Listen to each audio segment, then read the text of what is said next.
Hey everyone, this is Joe, and ahead of today's episode, I'd like to tell you about Legends of London, a new gothic horror actual play from our friends at Tattered Pig Productions. Do you enjoy your tabletop RPGs filled with gaslight, graveyards, and existential terror? Would you like to see a doctor, a tutor, a priest, a gravedigger, and a young lady duke it out with the occult and the unnatural, all while fighting their own inner demons in the process? In Tattered Pig's inaugural series, we see this unlikely band of heroes attempting to bring some light back to the darkness, as terrors from tales and legends prowl through the streets of Victorian London. But as the clues begin to click together and unexpected alliances begin to form, it appears that they may be caught up in a far more complex and dangerous web than any of them initially realized. Find Lanterns of London at Tattered Pig Productions on YouTube, Apple Podcasts, and Spotify, and let them know that the cast of Remains to be Seen sent you their way. See you there!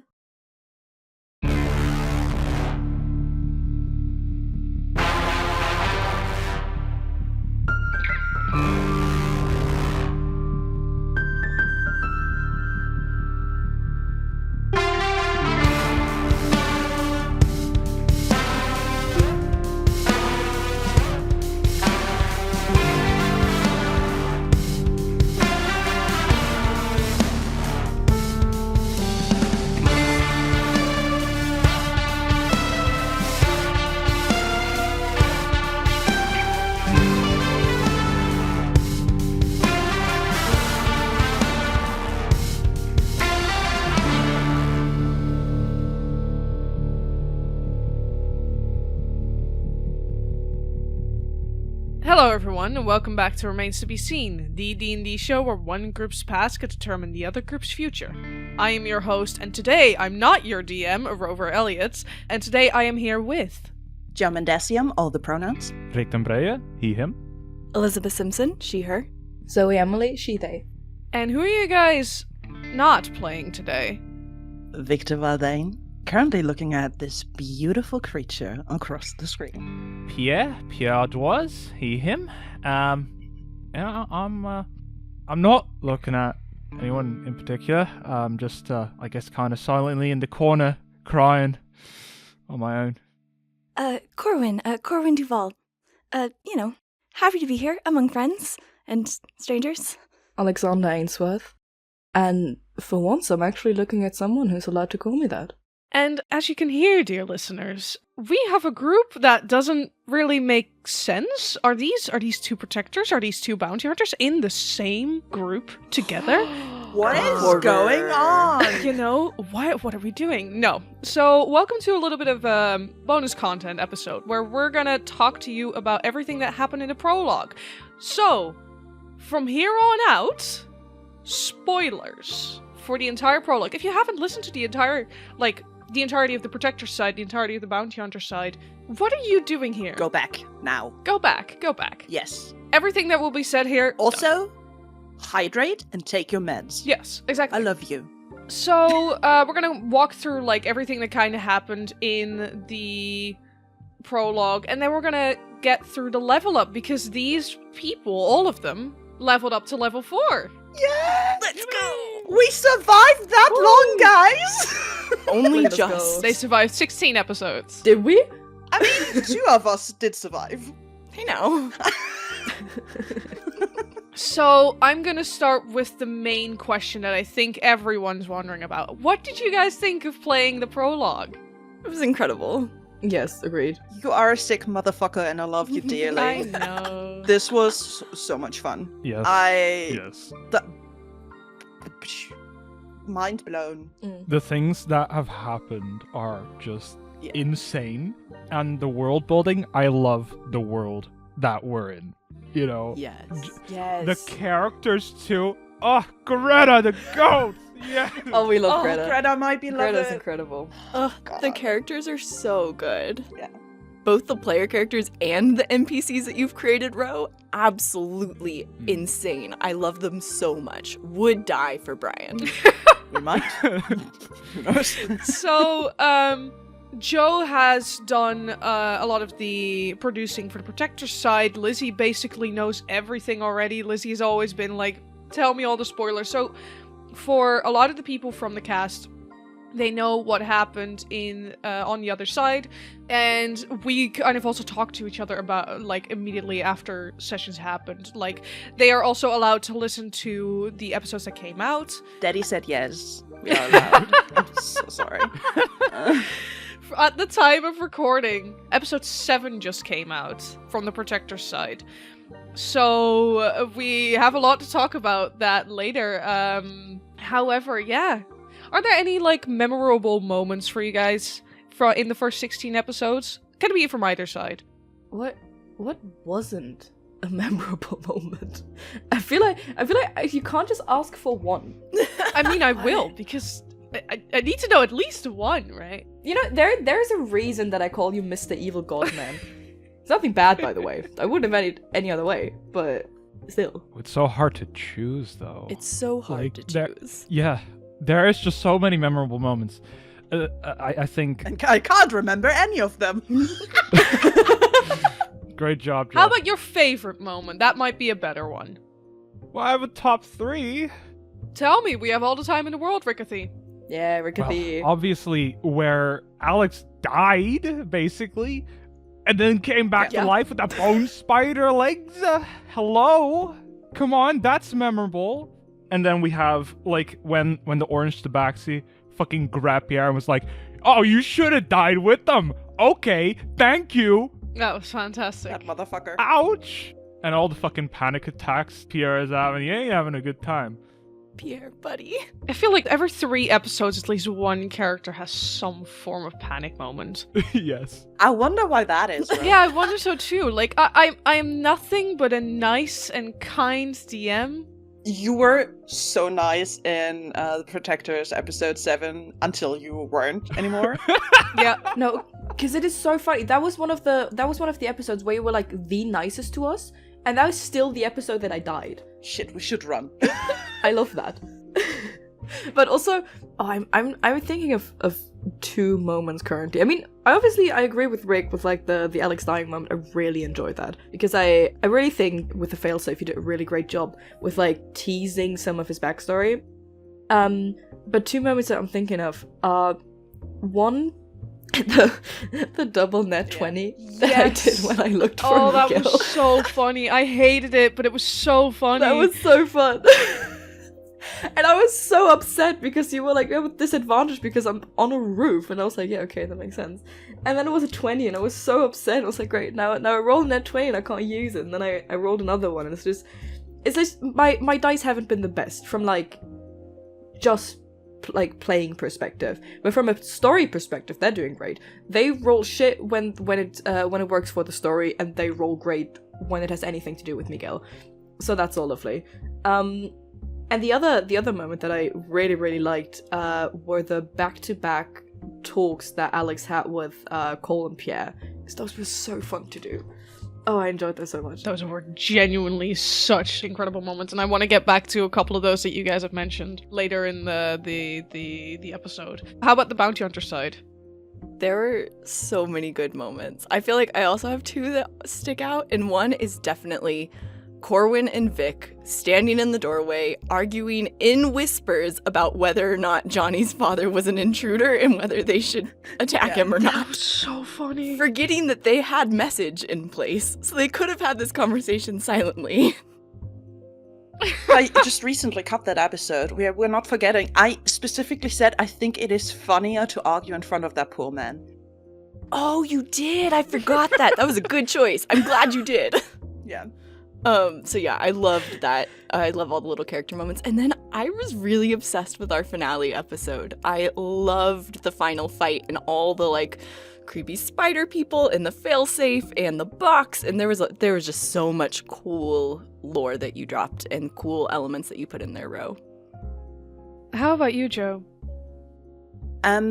From a sound editing standpoint, I think every battle scene, every creepy scene is always my favorite. I really liked the fucked up shit that happened for the bounty hunters on the train, because there was so much happening on that one train, and Victor's point still stands that trains are fucking dangerous, and I feel like I've been proven correctly. And Alex's death scene was also insanely fun to edit. And a lot of people liked that eerie, violent sound, so I'm very happy about that. Oh, it was so good. It was so good. There was a scene with Pierre in the bathroom that made me fucking cry while I was here, sitting, producing. And I loved that scene a lot. I loved that entire episode a lot. And I have to say I really liked my defense scene a lot. I also liked Coltra's defense scene a lot. Oh, that was also really good, and I cannot talk. Normally I'd be like, I can talk about it. I cannot, because we have two Protector players here that do not know about it in the call. Same thing with, like, I won't be talking about Una and Josie defense scenes. However, now that we mention it, before we get into, like, the whole what the fuck happened in episode 7 of the Protectors, let's talk about the defense scene, because currently, I think, if I'm correct, in this group we have had one defense scene that was with Victor, right? Yeah. How was that? I absolutely loved the role playing. I'm saying that right now. We have not final produced this episode yet. So this is from memory. But I really, really enjoyed the role playing. I know that Ro and I could just space out for 5 hours and just roleplay straight. And I did not plan for this, Me neither. by the way. Like, if anyone ever wondered, I did not plan for Victor to go this route. Nor did I expect him to agree. But I really like that, and I'm so looking forward for season 1 and what that will mean for him. Yeah, like a little bit from like behind the DM screen. I basically plan maybe 2 sentences for an entire recording session, and one recording session is 3 episodes. I had an idea for the whole chat, right? I had the idea for like how the vision was gonna look like, and yeah. I kind of knew what I wanted to do with that. Whatever was said, I still don't remember. I know the offer that I put for you that I wasn't planning on doing, but it felt so right in the moment. And it's just, I don't know, it feels really, really good if I also look at the other defense scenes that happen throughout the show and on the Protector side, to have something so similar but different happening in a way.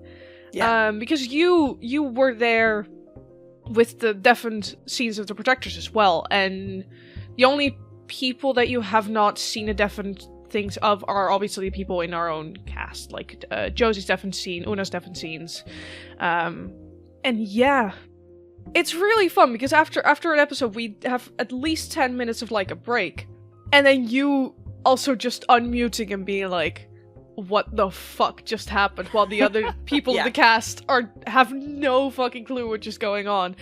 I think it's really, really fun that we're going to see Victor's side of something similar and someone else's side of something very similar.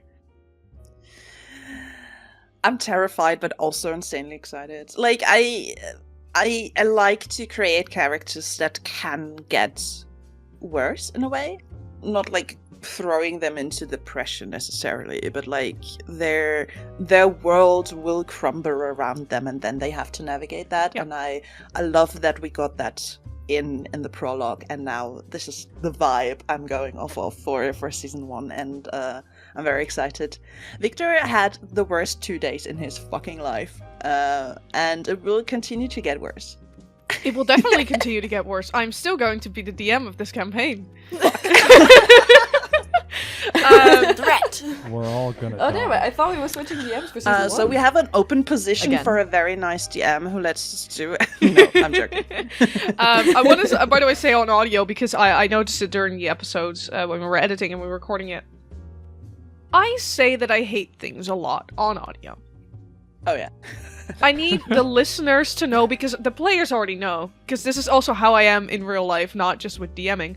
Whenever I say that I hate something, I absolutely adore it. As long as I have like the biggest grin on my face. Which you can't see. Yeah, you can't see it, but if you hear me say, oh my god, I hate this dice, it is with the most loving frustration in the world, and I'm having so much fun playing this. I am really excited. I'm kind of curious to hear what you guys' theories currently are on also the creatures that we've seen, the people that we've already met, the names that have dropped.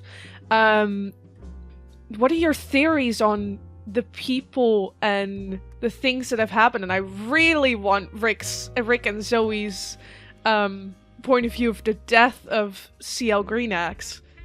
What you mean, point of view? You told us people were screaming, we went outside and he was dead. They were dead. They were dead, sorry. No worries. I think... There's something sus about it. I mean, we hear Coltras like talk to them. Oh yeah, it's definitely Cole's fault.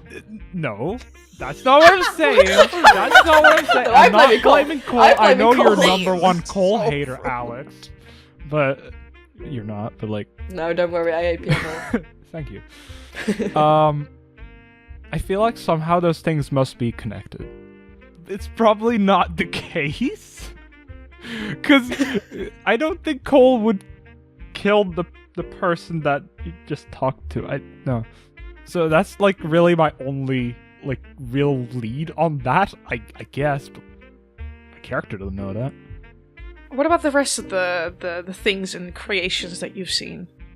Obviously, like, the bone spiders are connected somehow to death, right? Or to this greater evil, for lack of a better term, that just corrupts things, I guess? I don't know. I don't know. He's a real red stringer, guys. Yeah, you know, I'm a real red stringer. Of course. No, I'm not that good at connecting the puzzle pieces. That's fine. I think, but you know, that's why we have people like Zoe, and I think Joe also has a bit of a red string board going on. No, Zoe, you don't. No, I forget half of the things. Why do you think my notes are so detailed? I don't remember stuff. That's why I have I think currently from the stuff I have over 40 pages of notes. That's because I don't remember things. And then it's and then I try to connect them and I read through them and I just have 4. no fucking clue. You have 4? You have 4? How do you have 4 pages of notes? Over 16 I mean, episodes. if we don't include the DMs, our DMs. Oh yeah. Yeah, if you include the DMs, it's 3,000 pages. I don't know, because I've been thinking about this campaign a lot, right? And I feel like I have no clue what's going on. I mean, I'm pretty certain that the bone spider things and stuff like that is connected to Chester, and I'm like, why did I give you that row? Dun, dun, dun. Yeah. But I'm also really excited about it, because I mean, I did give you that NPC be evil, have fun, and so I'm really, really excited to see what that will mean for us and what you do with it. But yeah, to come back to the CL thing, I want to be clear, I don't think it's necessarily Cole's fault. That's not what I'm saying either. But I said that.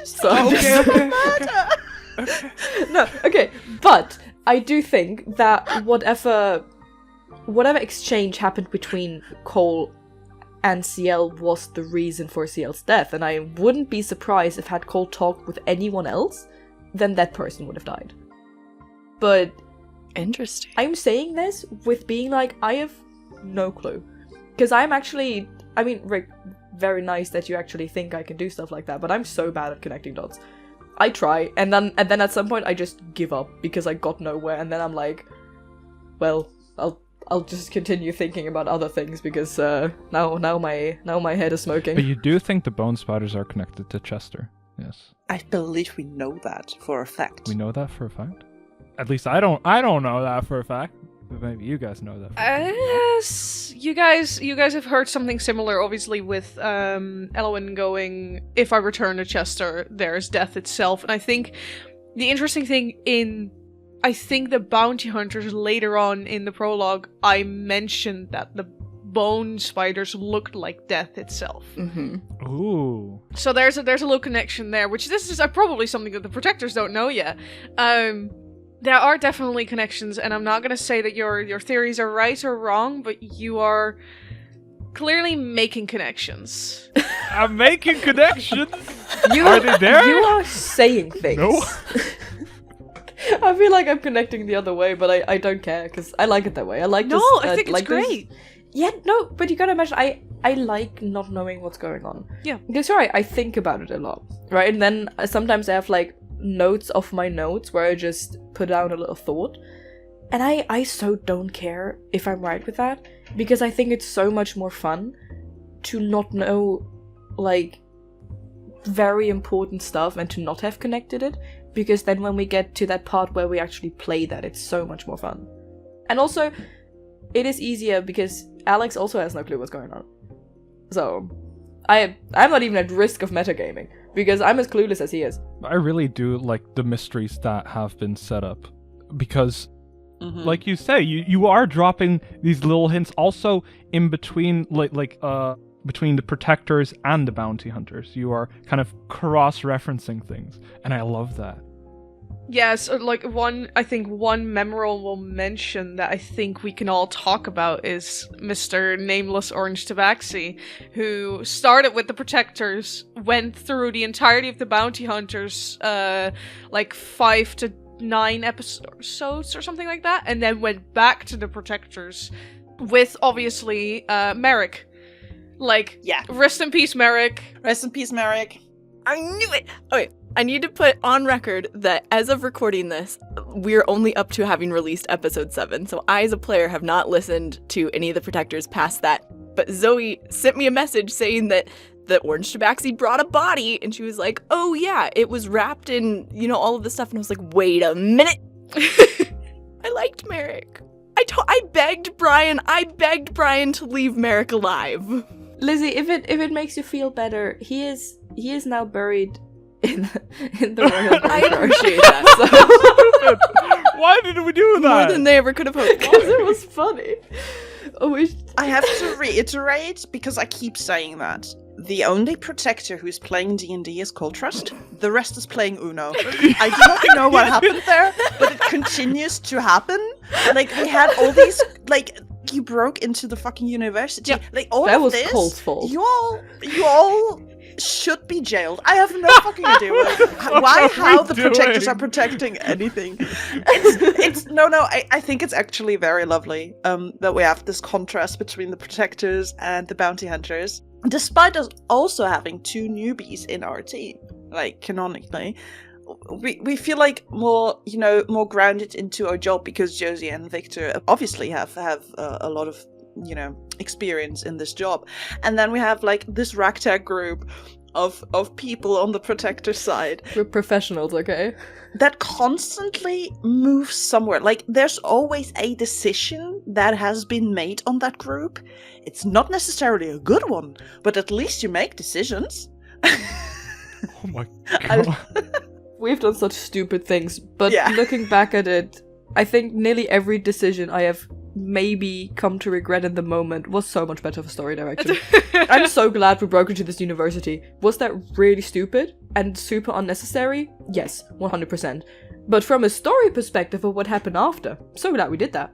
May I suggest next time telling your co-star what's going on? Not your co-star, your co-party member, because Mike was filled in on the lore an hour before he joined the first session, and then... No, it was perfect. It was just Yeah, 6 especially episodes of Cole nothing. acted like he knew. Yeah. Wait, yeah. So... For how long? How many episodes? You can't pin that on us.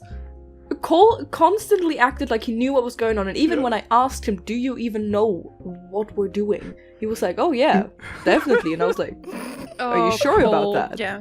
And he just kept acting like he knew what was going on. I think it was actually fantastic to establish what type of person Cole is. Yeah. that he's going to fucking fake it until he breaks it, actually. Not until he makes it, until he fucking breaks it. And I love that. I think Mike had a lot of fun, like, having this moment where he knew everything. Yeah. And Cole didn't. I mean, I love that connection, and then looking at Yitri, who has, like, a very shitty charisma, I think, but rolls so well on everything, deception, and then we look at wisdom, like insight and perception. I think Yitri is also really interesting. Definitely combined with the others, but on her own as well. Honorable mention, Alyssa. Good job on Yitri. Yeah, I love her. Same, by the way, goes for Mike as Cole, and Mira as Una, and Annie as Josie. Yeah. Mm-hmm. I think there are a lot of one of the main things that I'm currently thinking about that half of you know, half of you don't. We obviously, with the body of Merrick, we had him dead, while the last time that the bounty hunter saw him was alive, and then they had, back with the protectors, they had a coin in the mouth, which was a sign of the cult of Hades, and the blindfold, that definitely wasn't, but that of the things that you guys fought. Run me through your thoughts on that, because the last time the bounty hunter saw them, they were alive, had nothing to do with it. What are you guys' thoughts on that? Shall I? Because I feel like I'm currently in this call having all the knowledge from both sides. Yeah, absolutely. Overall, I love when these stories connect, because we keep telling you all in the intro that one group's past could determine the other group's future. Yeah. And it fucking does. And little behind the scenes thing. Ro and I have talked about what to do with Merrick, actually. Yeah. Because I was essentially begging for a fight so that we have, like, some type of balance in the groups. However, our bounty hunter fight was essentially 4 very skilled and murderous people against 3 babies. Like, they died so quickly. And I was like, oh, I kind of feel bad, because Joe, forgot that non-lethal damage exists. Oops. So we essentially killed 2 people, left 1 alive. And then I was like, I feel like that needs to have huge consequences, because it's such a small, insignificant fight, and we got, like, very, very tiny little bit of lore with Merrick that, for now at least, does not seem super important. At least from my point of view. It's like, yeah, okay, so they had, like, betting debts to a guy who's terrifying. Like, yeah, okay, so we met a lot of terrifying people. I am terrifying. Next to Corwin with her natural 1 on the attack. Yeah. And so from our side, from the bounty hunter side, all we know is that there is smoke coming up from the direction of Johnny's shop. We do not know where Brian is. If Brian set the shop on fire, I have no fucking clue what happened there, but I'm so happy that we could, like, use Merrick, kind of retcon it into a piece that will connect these parties even further. Yeah. And now there is an entire fucking conspiracy theory going on, because what the fuck is up? Joe, I'm like, so the only fucking person where we, like, know these Hades connection kind of shit is Una, and Una was with us, and so Una did not fucking kill them. What? What? I was just gonna say, you're so right, though, that, like, every little stitch that connects these 2 stories and the 2 parties is fascinating. Yeah. Like, the fact that Merrick showed up there just gave me chills. I was in an airport listening to Zoe's voice memo telling me what happened, and just having so many feelings about it. And it just, it's so clever. I love every little bit that these parties are connected. Yeah, me too.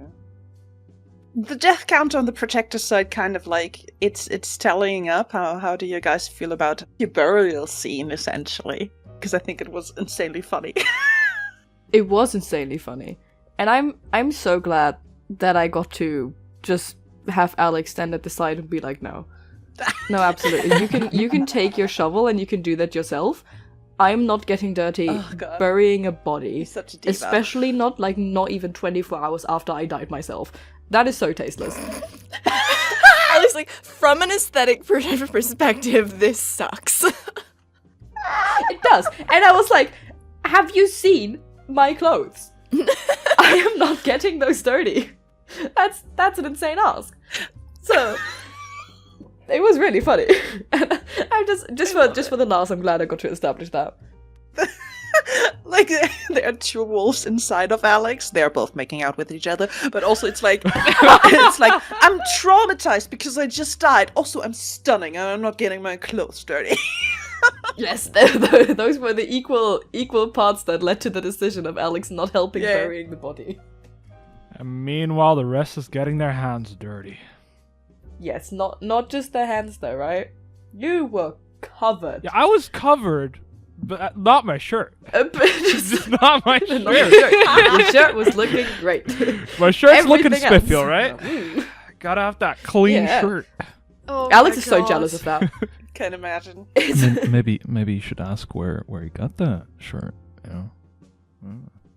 Does that mean you want Alex to initiate a conversation with Pierre? Wait, I think that has been asked in the train. I think. That could be. I don't fucking know what y'all did in the train. I was too focused on getting Cole on the screen. I think we talked about the shirt because like the coffee was spilled on it. Yeah. I feel like I said someone important gave it to Pierre. I think that's what I That said. could be. Yeah. Because it is very likely that Yitri just asked. Because Yitri was having conversation with everything that wasn't on a 3x3.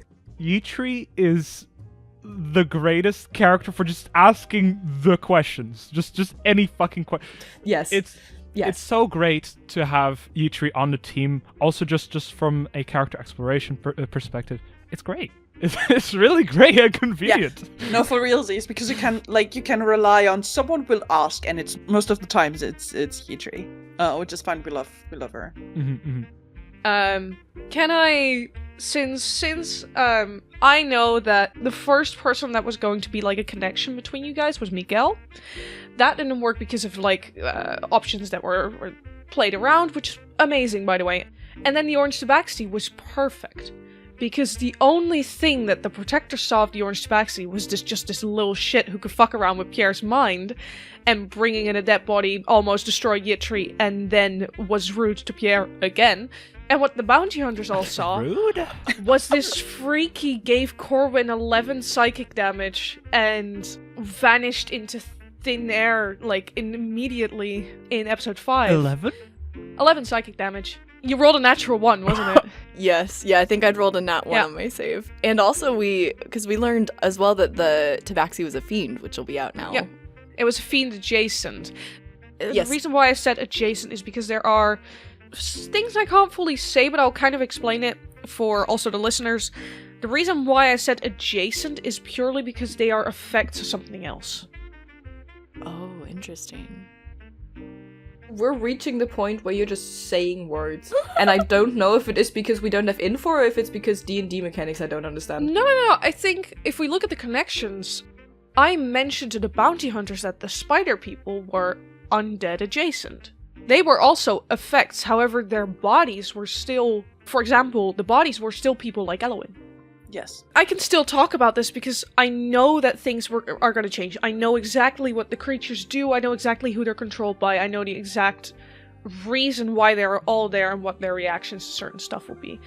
The only time I kind of went out of character with the creatures was the orange tabaxi grabbing Pierre and being like, you should have died with them. That was the only thing where I was like, I don't know if that would necessarily work. However, it felt so...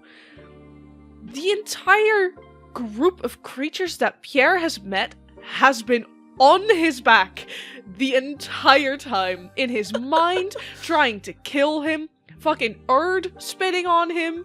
Like... Fucking Erd. Hey, listen. I was sitting there, biting my nails, being like, if you kill Erd, my God. like, Victor has so little people in his life already. And I was like, no! I know he's annoying, and maybe dangerous, and also kind of attacking you.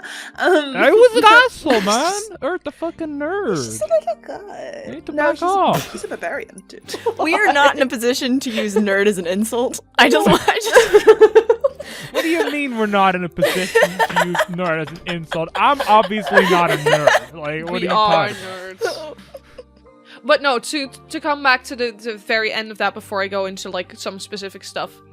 I think Krill is also an honorable mention for the bounty hunters that we need to talk about. And the fact that we immediately forgot Jazzy existed after that. Jazzy, is that the name of the parrot now? Is that the bird? Yeah. Oh my god, you guys called him Jazzy? I love that. That's a great name. Lizzie, also feel free to hop on this whiplash of an episode that came through at the very end of our recording day that day. I loved it. I loved it so much. It was such a fun episode. And Krillis was just so wildly different from all of the NPCs that we'd met so far. And I thought it was so fun to just kind of have this soft, like, we're baking and Josie's talking to a parrot. And like everyone was just off-footed in the very best way. I love him. I have full plans, and I will say it on record, that Corwin is going to go back and visit Krillis if she survives this campaign. Yay! He deserves some beer to die. Yes. I should have kissed the cook. You should have kissed the cook. You should have hugged the cook. I mean, Krillis and Victor, Never. absolutely, completely different vibes. Is not going to happen. But I think Joe, was very tempted. Yeah. Oh! Oh? We can mention, without fully mentioning it, there is one person who is haunting the narrative as well. For our listeners, you guys will have heard this at this point when you hear this episode. And that is the thing that you guys heard at the very, very end of Bounty Hunters episode 16, the finale. This secret is something that we have kept for months. And we have worked on also for months to make sure that this was the right scene to come in. Yeah. And funny thing is, this character has shown up before. I think I can say that for the listener at least. This recording is taking place at a point where we cannot spoil who we casted for that person to Rick and Zoe and Lizzie. But yeah, I need listeners. I need you to understand that there is an episode where Corwin hears a cackle. Yeah, it's It's the same recording, by the way. It's the same recording that you're hearing because I'm sneaky. I'm a sneaky little bitch, and you're welcome, actually. And from that point on, everything in this show is going to change, including a mechanic, which I will not explain now. I will explain it when it's happening in the episode. But it is going to be really cool, and I think our cast members are really going to like it. And for our listeners, you guys have known this character already. This character is everywhere. I don't think you understand when we've said we spoiled him many times. Mm-hmm. But hey, that's just me talking.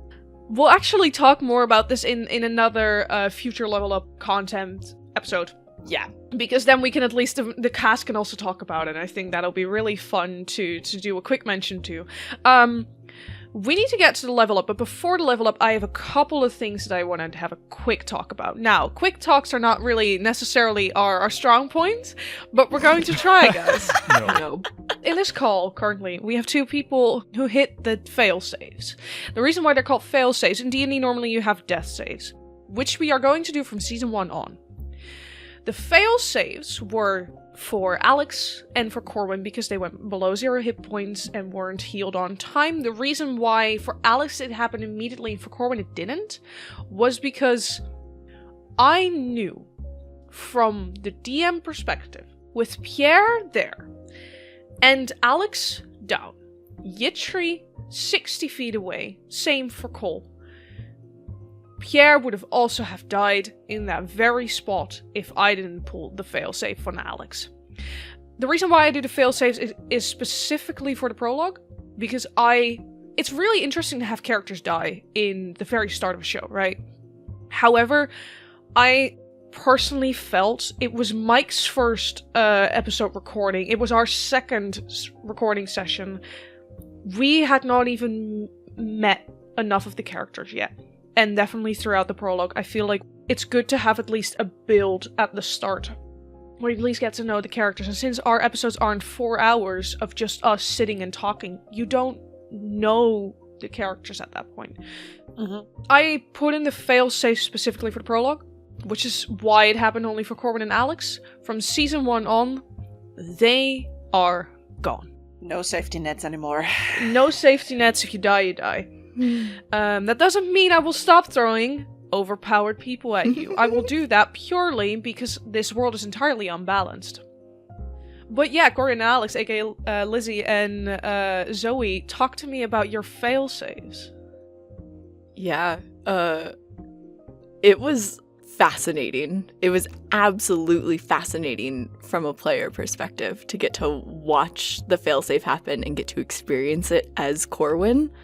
Zoe and I have chatted a bit, and I feel like our characters have fundamentally different feelings about having died, and I'm really excited to hear kind of Zoe talk about their experience with the failsafe. But yeah, just from a player perspective, like everything that you put into motion there, Ro, was so freaking cool and was so fun. Just all the little bits that you pulled from backstory and from world lore were just incredible. Yay, thank you. How about you, Zoe? Yeah. The sound effects for your thing, by the way. I was listening to the episode, and I sat there so just hooked and so tense, as if I hadn't already been through that. And the sound effect, they just made it so much better. And it was genuinely, it was insane. And it was already insane just playing through that, because I really loved it so much. Because, I mean, obviously for Alex that sucked, right? He's also not having a great time. But it was so good. I really liked that as kind of like a wake-up call for him, I think you could say. Because he's currently trying so hard to just do things that benefit himself and that protect himself. And the second he was with the Protectors, that all went out of the window. And that was the reason he even joined them, right? He was like, let's just work for the government. There has to be some safety in that. And then he died. What a name. So I guess, What a name, the Protectors. yeah, this is so And stupid. I love it. Everyone keeps saying like, oh yeah, what a shitty name, the Protectors. We really gotta workshop that in season 1, don't we? I don't think I can stress enough how perfect I felt the scene was. Not just because of the failsafe itself, which I thought was really great. I loved the sound of the violins being just exactly the sound that Alex is basically running from, to the appearance of Chester, to the bone spider leg thingies. It was really insane, and for all of that to happen in Manchester, which was literally at the university where basically all of Alex's happiest memories took place. And that was now just ripped from him with the experience of dying in that plaza. And that was just, as someone who obviously knows a lot about Alex, because I've written that guy, but like with all the knowledge of like the little details and the backstory, it makes it so perfect. And I'm holding myself back so much right now to just explain why it's so perfect and spoiling everything about it. But it was so good. Props to you, Rob. It was really creepy and really spooky, and once again, there is a reason I call you Mr. Evil Godman, but in the best way possible.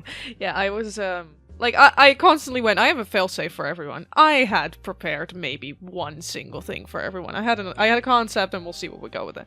I mean, to be fair, for Victor, I think, listener, it does not need long and hard thinking to understand what the failsafe would have been. And I was like, I don't want to trigger it. I'm afraid, but also I'm curious. I'm curious for myself what Pierre's failsafe would be, because I think Pierre was the only person where I was like, he won't go to 0 hit points at all. And I don't think I would have known what to do there yet. However... You have too much faith in my dice. Yes, I do. Way too much. No. Rick, we're having faith in Rose dice, so don't you remember that the 3 attacks, I got critted on twice and you got a 2. Yeah. I think it was a fair assumption that you wouldn't die. So fucking funny. I do have a question, by the way. Of course. We've heard, like, Alex's perspective, right, of dying, and kind of how he feels about that. What was Corwin's feelings about that? Oh. I mean, they ain't gonna be happy-go-lucky, question. I assume. I mean, well, Corbin's failsafe was really different. Talk to me about it, Lizzie. it was so good. I feel like one of the highlights of Corwin's failsafe for me was her halberd kind of taking on a bit of a life of its own and killing one of the enemies, and her getting 2 additional lines. Because remember, her halberd has marks on it, and her halberd getting 2 additional marks for the 2 people that she's now killed in that battle. And I think she is going to feel a lot of different ways. She is going to feel a lot of guilt around that because of the way the failsafe unfolded, but fundamentally, she views her role in the party as taking hits so that everyone else can go on longer. And so she is going to view the failsafe as this is what was supposed to happen so that the rest of the party could go on further. And I think it's going to be very interesting because when Corwin and Alex eventually reconvene, because I think it's been, we've said it on episode now that they are friends. We're friends. And I think it'll be interesting. I mean, you have, I assume. I don't Yes, know. oh yeah, I have. You haven't heard.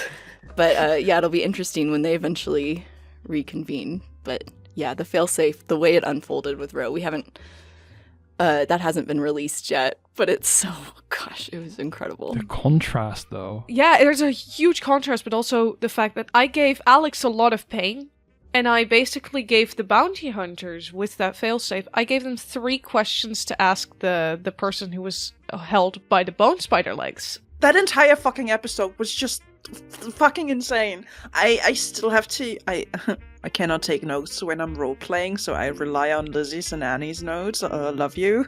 But we got like horror game type lore. Like some shit's going on, and I have no idea.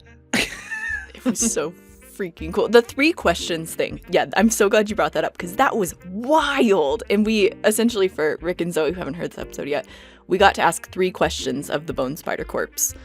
And we got the creepiest, coolest non-answers of like genie in a bottle kind of answers. And it was, I can't wait to red string that further down the line.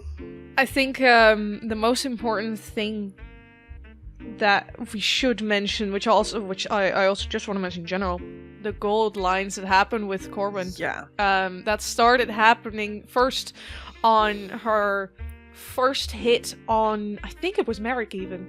It was.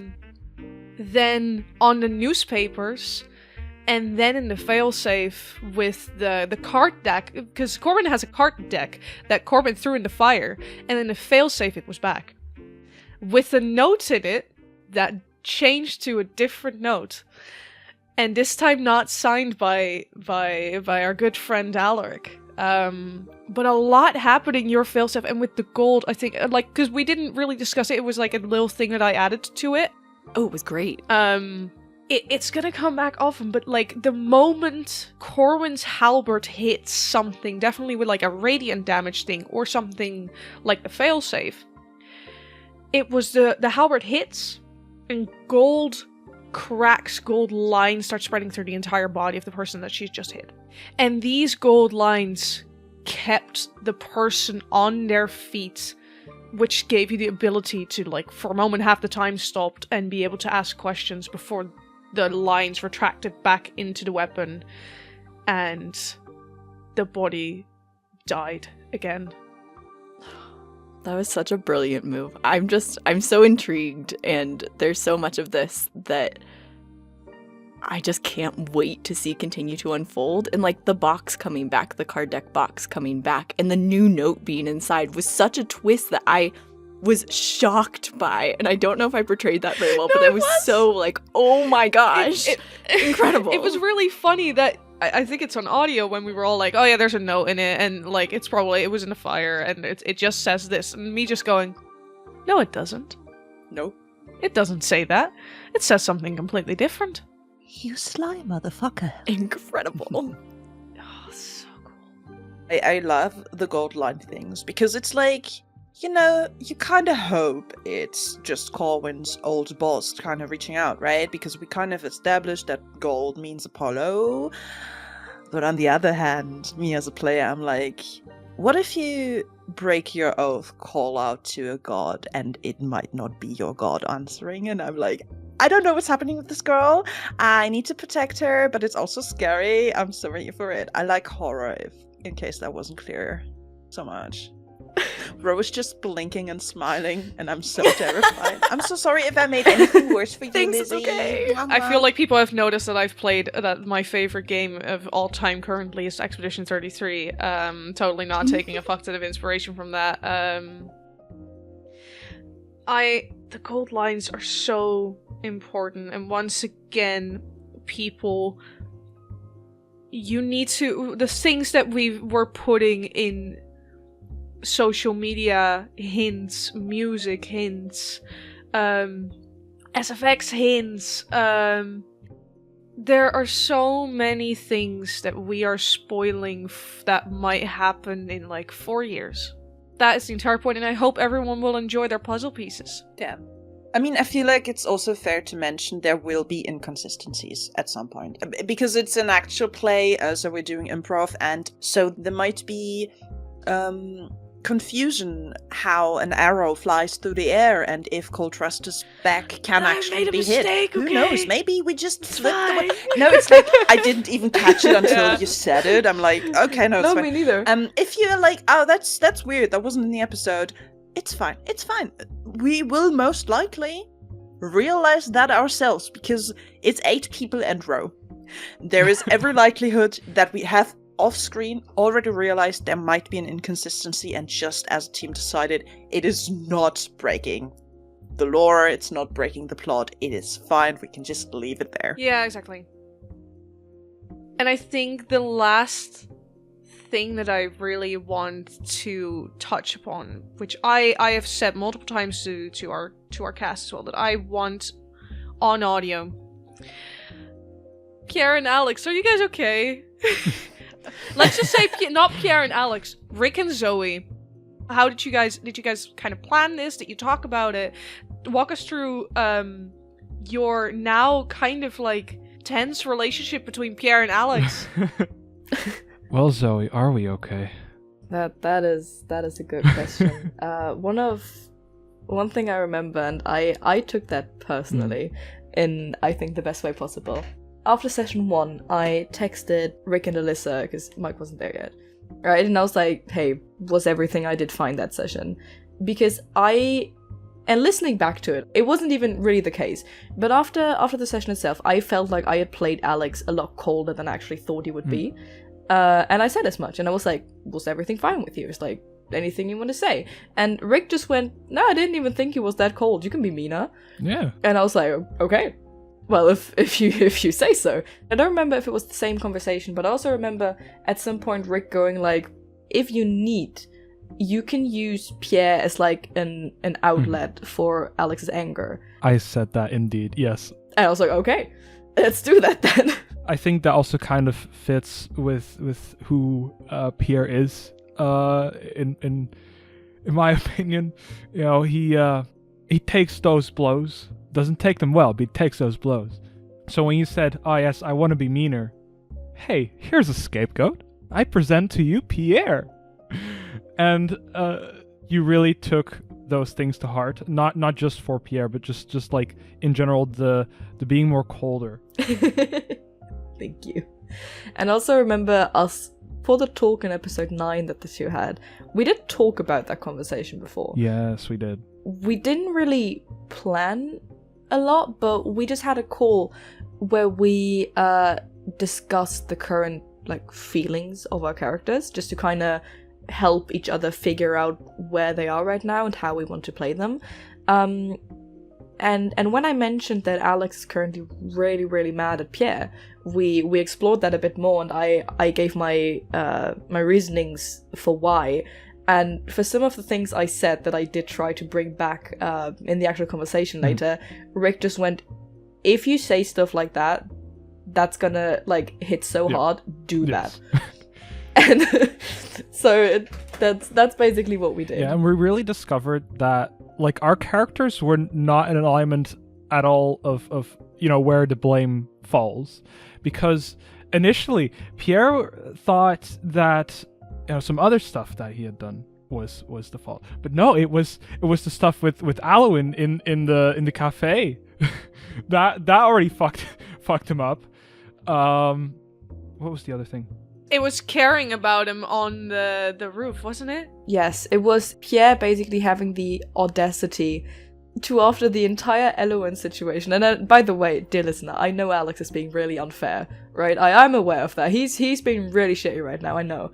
But from Alex's perspective, Pierre had just therapized. I don't think that's a word, but basically had a therapy session with the person who just tried to kidnap him. And then when they were on the roof, he had the audacity to be like, hey, everything's alright, like, you can talk to me. And not only was that an insane thing to do after that specific situation, but they've also known each other for like 5 hours. And Pierre was like, hey, if you need to, like, if you need anyone, you can talk to me. And Alex was like, no, I don't know you. Like, what are we doing here? The thing with Pierre is just he's very much a dad, and he actively just wants to help the people he's with, right?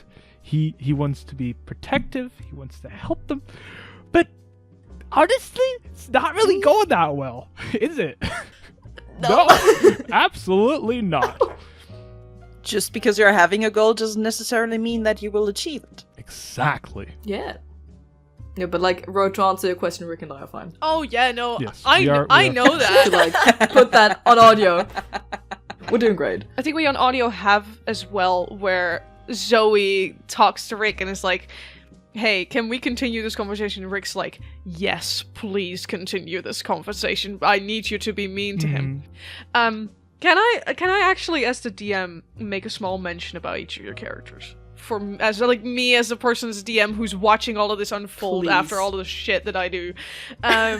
God, Pierre frustrates the fuck out of me. Rick, I love you, and I love Pierre, and I feel like, listeners, I've heard that Pierre is a fan favorite. I've heard about it. God, if I had someone talk to me as if they were my dad in the first 24 hours, oh my god. And I love Pierre to bits. As a character, you're playing him wonderfully, and it's so funny being the DM. And the one thing that I think people have currently kind of noticed, Rick behind the scenes was always like, haha, don't do anything with his kids. Don't kill his Don't children. kill the kids. Yes. And currently, I'm not even focusing on that part of your backstory at all. I'm focusing on something so completely different in your backstory, and I'm really fucking excited for you to figure out the, like, kind of the puzzle pieces. Same thing for Corwin. Like, Corwin is so not a typical bounty hunter that me being confused as Saphra in the first episode is also me, Ro, getting confused about what the fuck to do. It was really because you were so kind and sweet and funny in a way where both Saphra and I were brain broken. And Corwin, obviously, I know everyone's backstory. Corwin's also gonna go through some shit. And we already know which way we're heading. I've talked to Lizzie a lot about options that we can throw at her in the future of the show. Oh no. I'm really hyped to see where that goes, but also, God, this is gonna be painful.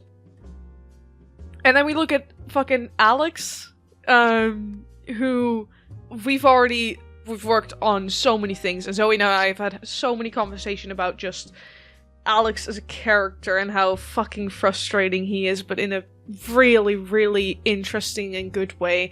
And I love, for example, that after you had your entire conversation with Greta, there was a moment in a train where Cole was like, Cole expects Alex to be mean to him, and Alex accepted it.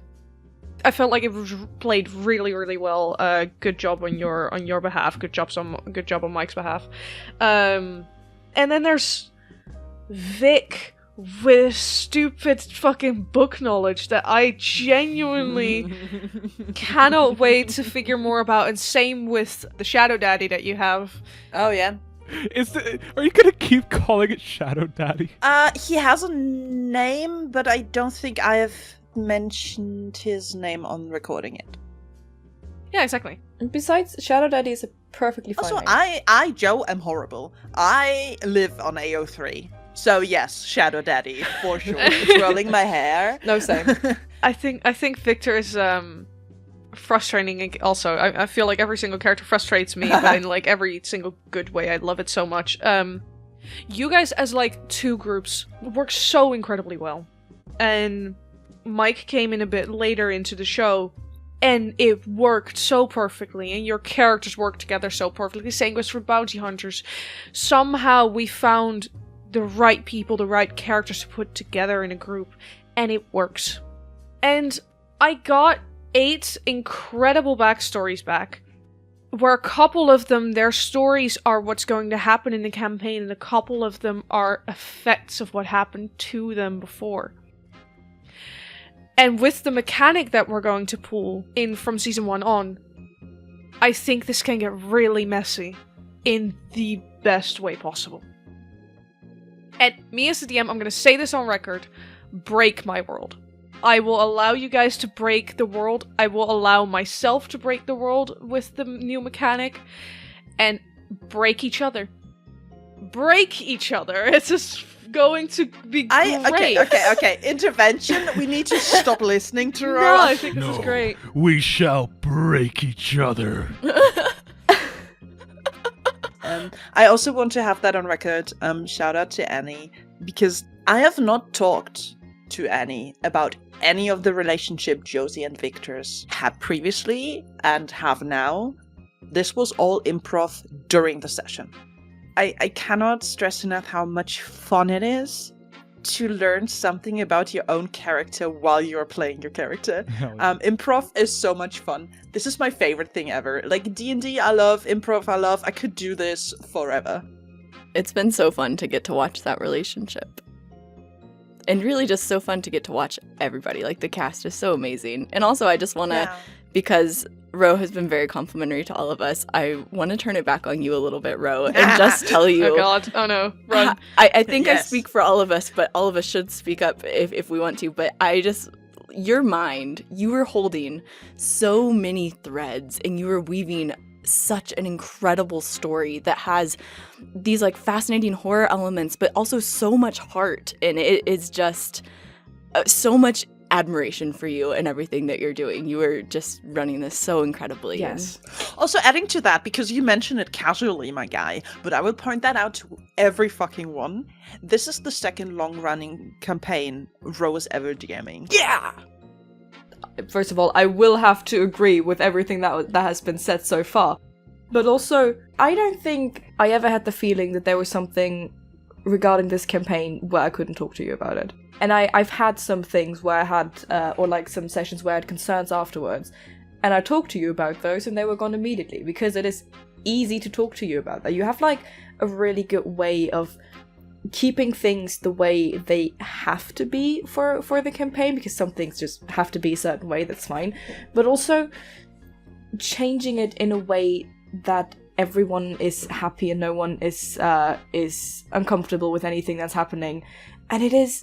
I mean, I don't have a lot of D&D experience because all of the campaigns that I've started ended really quickly. But I feel so comfortable at your table. And I know that even if something is happening where I'm like, I'm not sure how much I like that, I know it is so easy to just DM you afterwards or discuss that in the talk afterwards, and then just talk it out until everyone's happy again. And I appreciate that so much, because I was really nervous about that, right? Because it's a bunch of strangers. Zoe and I met at a concert. Yeah, we met at a Living Tombstone concert, and Ro was like, hey, yeah, audition. And I was like, who are you again? Okay. Literally, no fucking clue who that guy was. But it's just, that's just something from like the non-story perspective. It is amazing agreed. to play at your table. How do you feel with compliments again, Ro? I don't really know what to do with it. So what I just heard was Ro saying, "I'm proud of myself," and you are all correct. Thank you. Yes, Ro. Basically that. Getting a little bit real here on record. Let's go. Let's go. I've been writing ever since ever I could hold a pen, and it's always been in English. I don't know how I wrote in English when I was 8 years old. I wrote a lot of stories, and I had so many stories that I just had drafts for and I couldn't do with it. And I had a huge writer's block before I figured out what D&D was.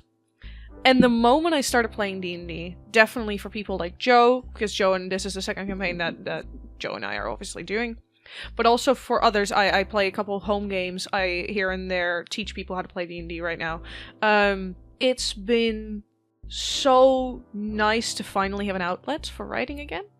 And the stories that are building up in my brain, I don't even have to write them down anymore because everything that has been recorded currently is 90% roleplayed.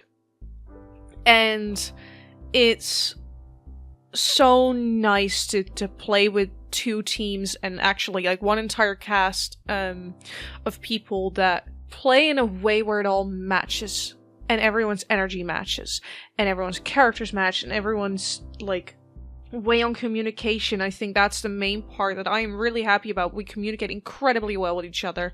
And I am so very happy with our entire cast, with our production. Little quick notion to Anusha Vattersby. Thank you, Anusha.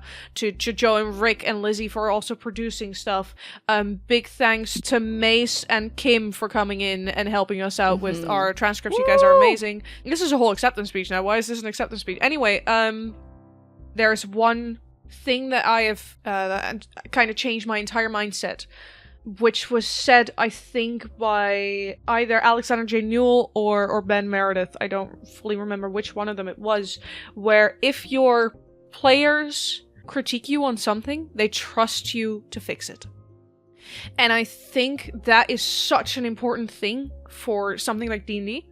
And I've taken that really to heart, definitely with this campaign. With all the campaigns, with all the things that I'm running, I want to make sure that everyone's obviously feeling more comfortable. And if they don't, tell me, I will fix it immediately. Make sure that your group is comfortable, and always do a session 0. And triggers, warnings. Do the trigger check. There's cool, great tools out there. You don't have to come up with your own list, but check in with your players and also with yourself as a DM. What cannot be in the story, or otherwise it will not be a fun time for everyone. And I think everyone should have a fun time. Absolutely. Everyone. That includes the DM, by the way. Yeah. They tend to forget Be themselves nice to sometimes. your DM. Yes. This is not me trying to praise myself. God, no. Why would I do that? We just had a moment where I fucking hate praise. However, take genuinely in every group, take care of your DM. Your DM holds a lot of strings, and they do a lot to make sure that the game is running for you guys. You're playing a game together. The DM is not evil. Obviously, there's me being evil godman, and the DM is like. And then there's Rob. I allow my players to call me fucking evil all the time. I love it. However, they can call me evil. However, the DM is not your enemy. They lay the groundwork for where the people are going.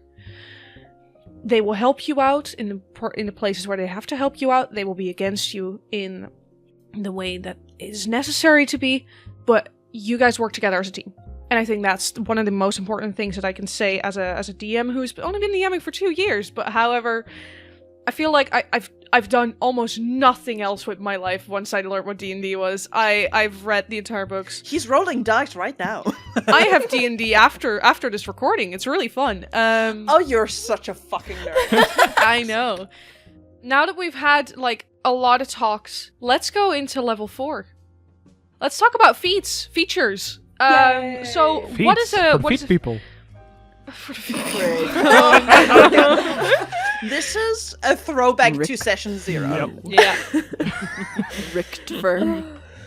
Richtofer. Yeah. So What is a feat? A feat is basically like special features that are not tied to your class.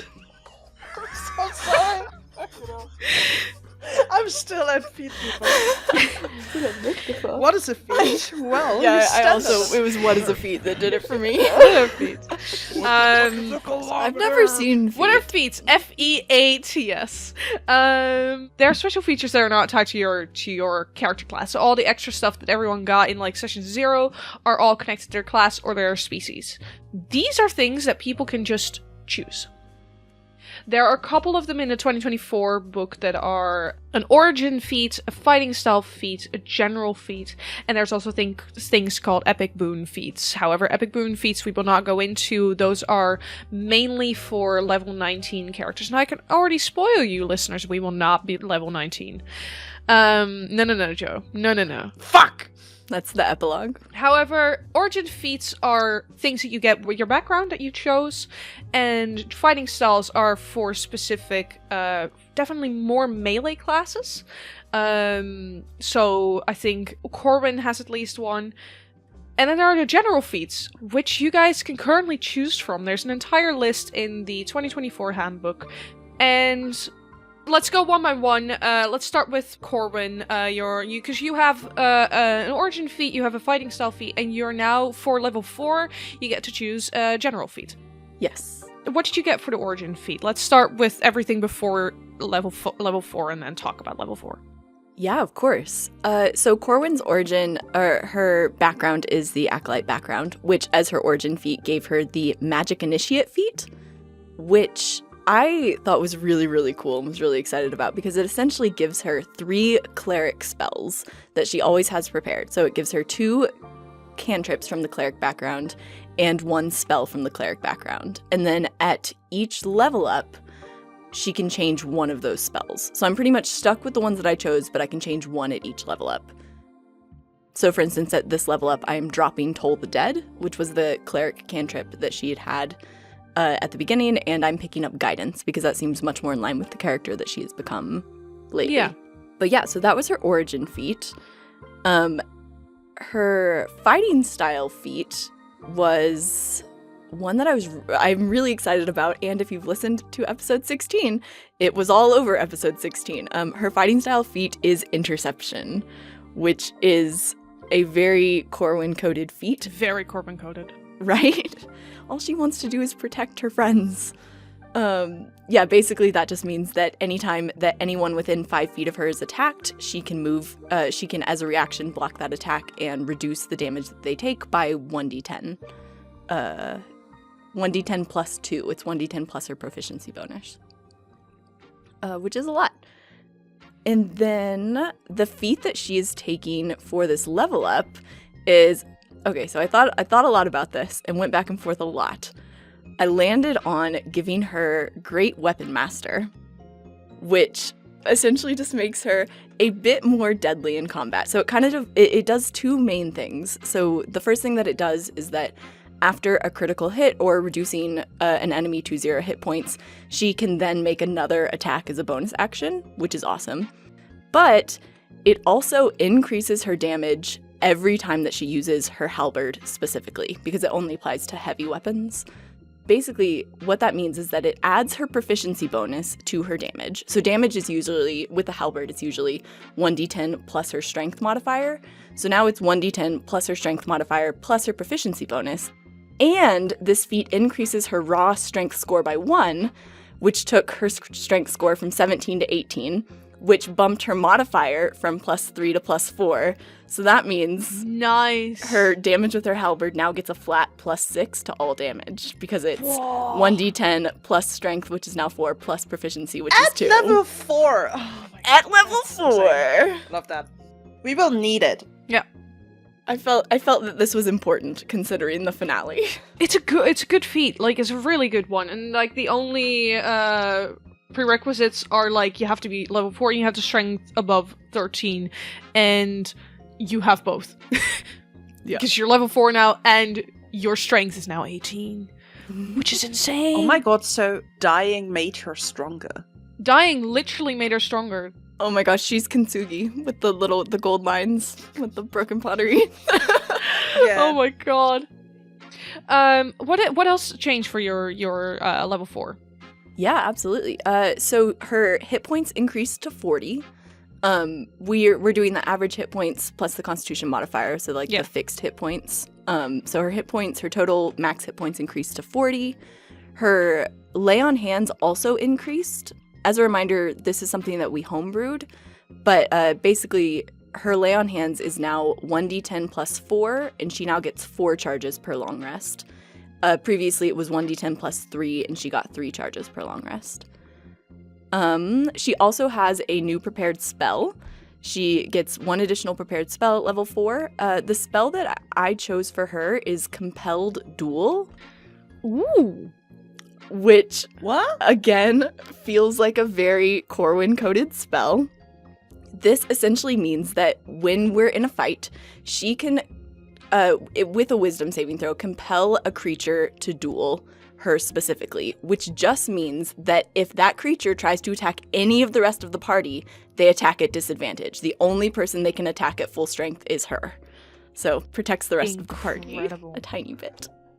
That's insane. I had no idea that spell existed. I had a lot of fun scrolling through all the different... No, me neither. Oh, wow. I don't know if it's new with 2024, maybe? Maybe. I don't remember. I'm gonna have to look that up. It's linked in the document. I'm a list person, dear listeners. I have a document with links that I sent to Ro. It's beautiful. I think it was already in 5e. I think it was already in 5e, just not used as much from what I've heard. But really cool. Yeah, I think it's very Corbin coded. Thanks. I'm really excited about it. And then like I said, she swapped the one spell that she's allowed to swap from the Magic Initiate feat. She swapped Toll the Dead for Guidance. Yeah. And Guidance basically just means that whenever we have a skill check, she can give Guidance, which is an additional 1d4 to anyone in the party for that skill check. That is everything that Corwin gets at level 4. Nice. So let's see about a protector, a Rickathy. Hello. That's my What name, do you- Rickether. What is Rickathy? Rickether. What does Pierre get at level 4? Well, because I don't remember if you have a fighting style. You definitely have an origin feat. I don't have a fighting style. Origin feat, yeah, that is Crafter, yeah. So what does Crafter do? So, Crafter gives me a little discount if I buy non-magical items. It also gives me my tool proficiency in masonry tools. And also fast crafting.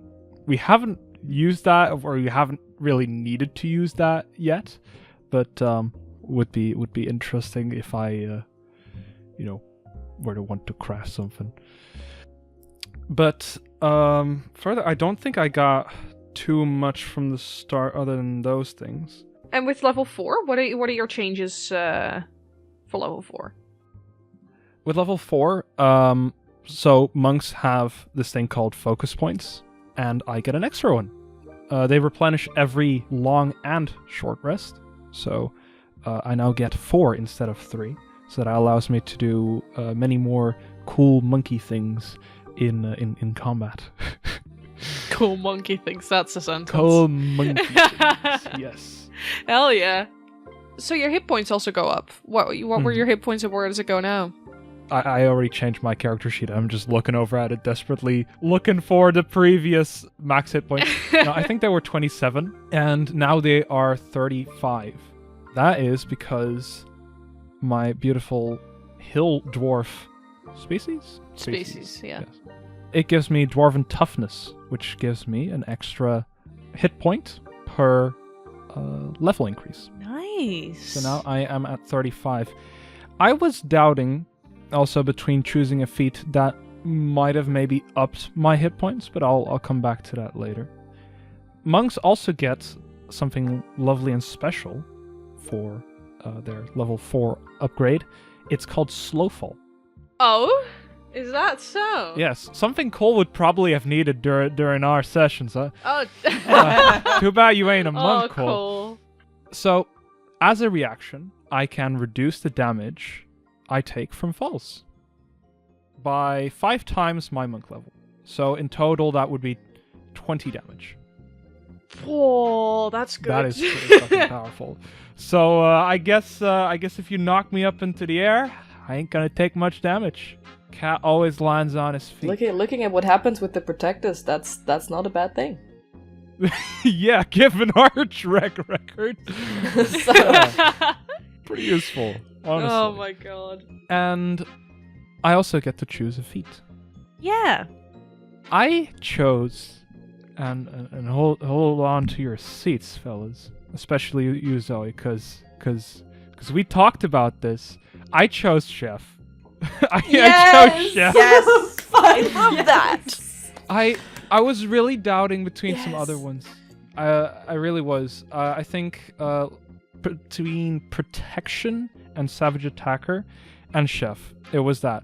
But I just felt like Chef, I could just work really nicely into my backstory, because, and I've mentioned this somewhat in the episodes. One of my kids, not one of my kids, one of Pierre's kids. I don't have one kids. of your kids. No, one of Pierre's kids is a chef. That's Celeste. So I feel like they probably taught me some of their skills, and this chef feat gives me some really nice and lovely bonuses. Mainly, Constitution is upped by 1, so that leaves me at a 15. Also gives me a proficiency in cooking utensils, so I can actually, cook. He can't draw, but he can cook. He Everyone. can't draw, but he can cook. Yes, that's Pierre. Also gives me replenishing meal. As we do a short rest, I can spend some time to cook, and I can cook for the number of creatures, I think, equal to 4 plus proficiency bonus. So that's a total of 6. Yes, total of 6 creatures. And anyone who eats that food can spend 1 or more hit dice to regain hit points. Nice. That's actually really good. I'm glad that they did something for food in this game. Mm-hmm. Bolstering treats. With 1 hour of work per long rest, you can make treats equal to your proficiency bonus. That's a 2. If I have the ingredients and enough cooking utensils, right? They last for 8 hours, and as a bonus action, a creature can consume it to gain temporary hit points equal to my proficiency bonus, which is 2. So I can make little treats for you guys. Nice. That is a very 2024 thing. I love it.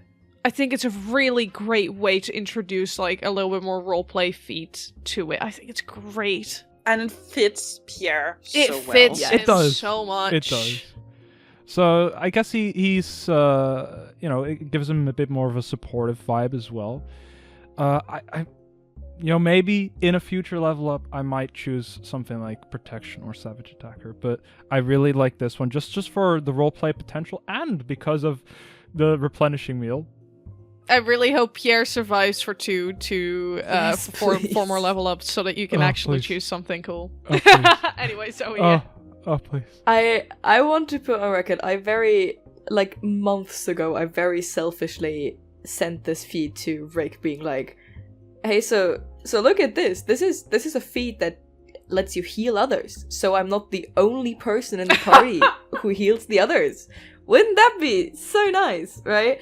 And I was just like, yeah, from the vibes, it kind of fits as well. By that point, I had no clue that there was anything cooking related in Pierre's backstory. And then Nope. when we got to the episode with Erd, and Rick mentioned that, I was like, take Chef. It fits even better. Yeah, it's so perfect. good. It's very Pierre. Oh, Rick, I'm so happy that you took it. Mm-hmm. I'm so glad. Well, yeah. I mean, you mentioning it kind of put it on my radar. So, you have that to thank to yourself as well. Then, yeah. Well done. So, with Pierre being fully ready for level 4, how's Victor doing? Emotionally or Mechanically. mechanically? I did not do the math. I think I said that before. That's and okay. something he gains a minuscule amount of more hit points because my con is +2, so there's not a lot happening.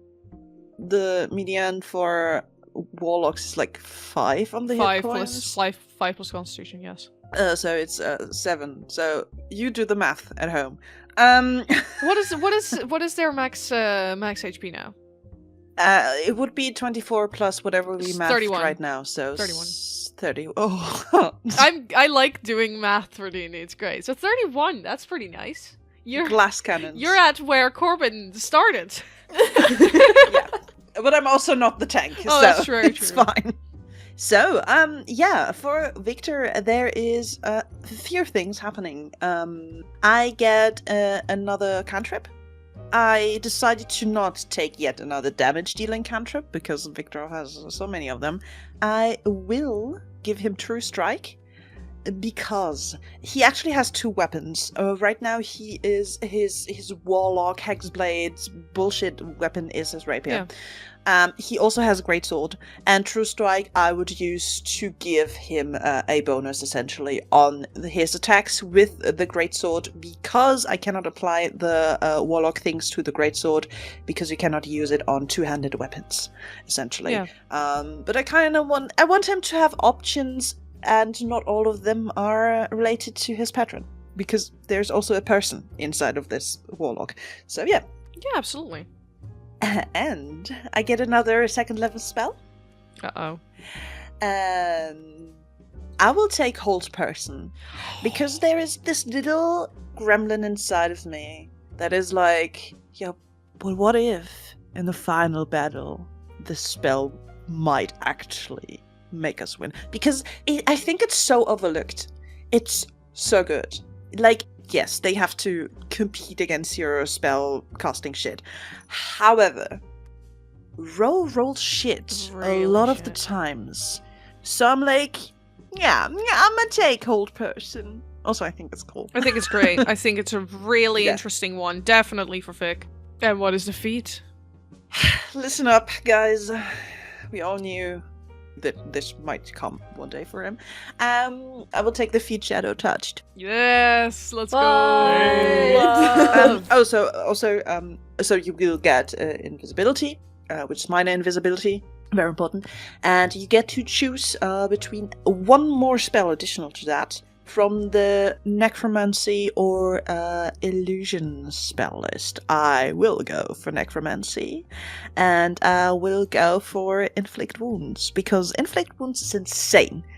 It does insane amount of damage. I think it's really funny that we end the prologue with the separated gaze together having inflict wounds. There might be even a lore explanation for this feat, but I will not say it today. We will see if we decide to play that out in Season 1. Absolutely. And no, it's not Shadow Daddy. What about your origin feat? What did you get for your origin feat? The one I always take is Lucky. Oh my god. It's so good. I mean, you got it in general. Like, you had the Wayfarer background, right? Yeah, that's basically the reason why I took the Wayfarer Yeah. background, because I looked at the backgrounds that would make sense for a Victor, and I was like, yeah, I'm gonna take the thing that gives me a feat I like, and I really like Lucky. They change it a little bit. It now just gives you advantage on a roll. Also, you can impose disadvantage on an attacker Yeah. with a luck point. When we were in the Spider-Man battle, Spider-Man. Spider-Man battle, yes. You met Peter Parker? when we when we were in the Spider-Boy battle, I had one luck point left. It's still there. It's still marked on my sheet, because we have not slept yet. Yeah, no, you haven't. We will never sleep again. There's like a 6-hour difference between the protectors and the bounty hunters. Have the bounty hunters slept in general? Yes, they have. Once. Yes. They had Oh, okay. nightmares, all of them. It was great. We had nightmares and we got wine. Yeah. Nightmares and wine. We got nightmares and soup. Yeah. Nice. And there would have been a lot of feats that would have made sense with Victor. Yeah. However, I have a plan going on to level 5, because I might be capable of turning the entire party invisible, because I'm getting more Warlock feats on level 5, which also gives me invisibility. This evil laugh. Oh Evil my joke god. cackle. Gremlin laugh intensifies. How about Alex over there? What are you doing for Alex? Right, so Therapy. I wish. Yes. Let's start with your origin feat. Yes, so Alex has the same one as Corwin, which is Magic Initiate. And for that one, I had Spare the Dying and Guidance. And then Bane as the first level spell. Good one. Yes, I mean, I haven't used it yet, so I'm just gonna believe you. Yeah, but that's because also you've been healing Cole. Non-stop. No, okay, that's true as well. But it's like, for half of the stuff that's on my character sheet, I don't know what that does. I've read through it and I don't know. That's all good. So for level 4, I basically just get the feat. And I was going between a few feats. I have decided to go with Fate Touched for 2 reasons. One, I really like Misty Step as a spell. I think that one is so fun. And the other one, the ability increase will get my charisma to 20. So, you know, in light of recent events at a certain university, I think increasing my armor class to 18 is actually not that bad. Wouldn't have helped in that situation, but, you know, I like seeing numbers go up, and currently, you know, changing my charisma to 20 is what's gonna achieve that.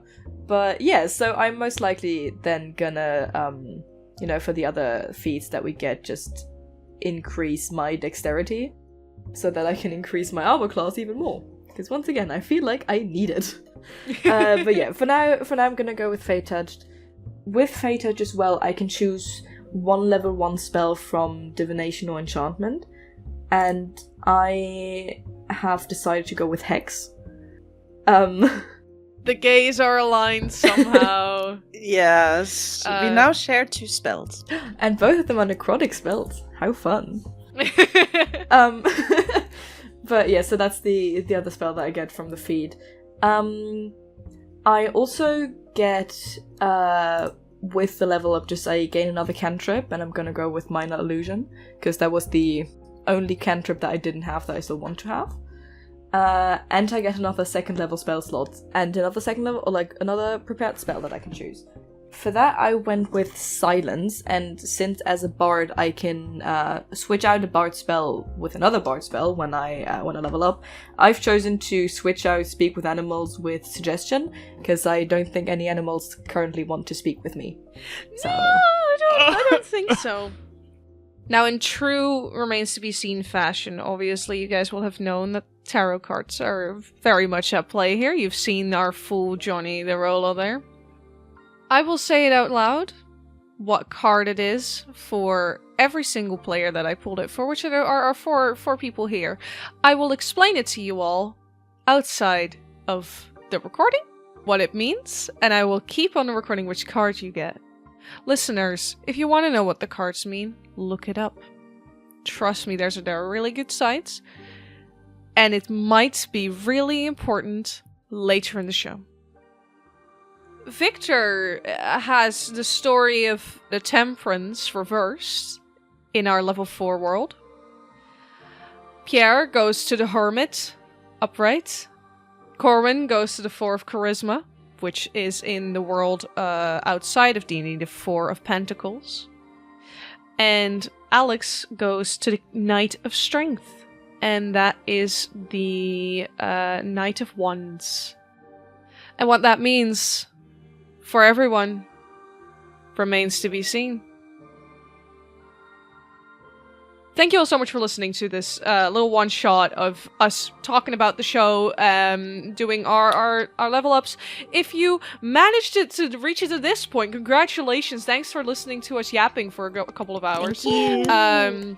We love you all very much. Thank you so much for the support. Please keep sharing everything, because word of mouth is so incredibly important for small shows like ours. genuinely appreciate everyone who's talking to us about the show, who has supported us this far already, and hopefully will continue to support us in the future. A special shout out to Tofu's tiny fan drawings. Yes, They're so Tofu, funny. you incredible genius. And Yippee, also friend of the show, for being the most red stringer I've ever seen, and also a lot of help with rule stuff. Yeah, he knows a lot of D&D. Thank you, Yippee. We are going right back into some extra bonus content for you guys. Ooh. And what that will be remains to be seen as well. And who that might be remains to be seen. And when season 1 is out there, you will hear from us very, very soon. We love you all very, very much. Thank you so much. Big shout out to the cast. Big shout out to the cast who wasn't here today. Their level ups will be known in a shorter version later once season 1 starts, and you'll hear everyone talk about it. That's me. And what happens next remains to be seen. Bye bye, everyone. Bye bye.